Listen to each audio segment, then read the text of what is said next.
سلام خدمت شما دوستان عزیز، امیدوارم که حالتون خوب باشه. احمد حاتفی هستم از آکادمی عزتی. توی این ویدیو آموزشی میخوایم نحوه ساخت این متن سه‌بعدی رو با همدیگه یاد بگیریم. پس تا آخر این ویدیو با من همراه باشید.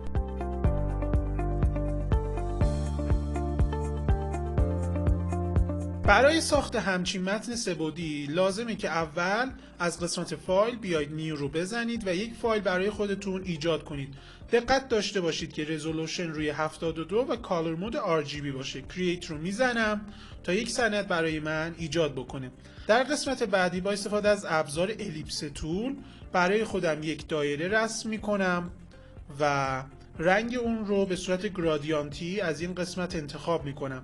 برای ساخت گرادیانت شما میتونید با استفاده از این پوشه های آماده رنگ خودتون رو انتخاب بکنید. اگر هم رنگ خاصی مد نظرتون هست روی این بار گرادیانت کلیک میکنید و رنگ های خودتون رو از این قسمت وارد میکنید.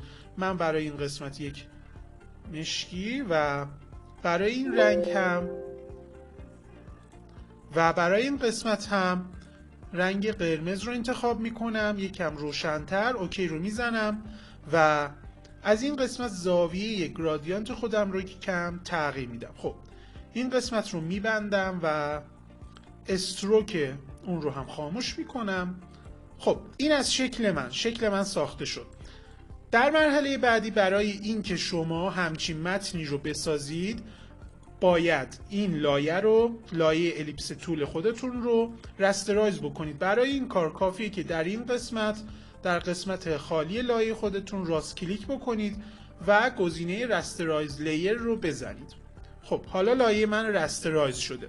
در ادامه کار شما باید ابزار میکسر براش تول رو انتخاب بکنید. اگر در قسمت براش ها نبود برای شما این ابزار، از قسمت 3 نقطه راست کلیک میکنید در روی این قسمت و ابزار میکسر براش تول رو انتخاب. خب برای انتخاب این رنگ ها من راست کلیک میکنم همراه با کلید آلت و اون رو میکشم در این قسمت و حالا میبینید که رنگ های من در این قسمت انتخاب شدن.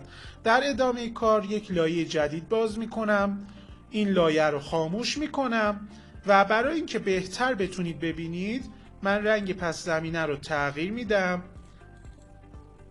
و یک رنگ تیره تری برای اون انتخاب میکنم.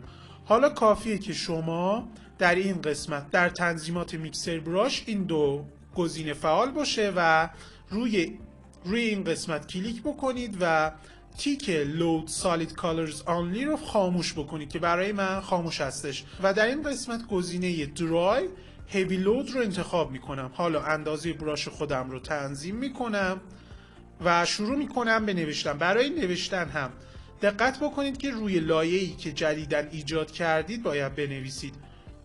من زوم میکنم تا بهتر ببینید.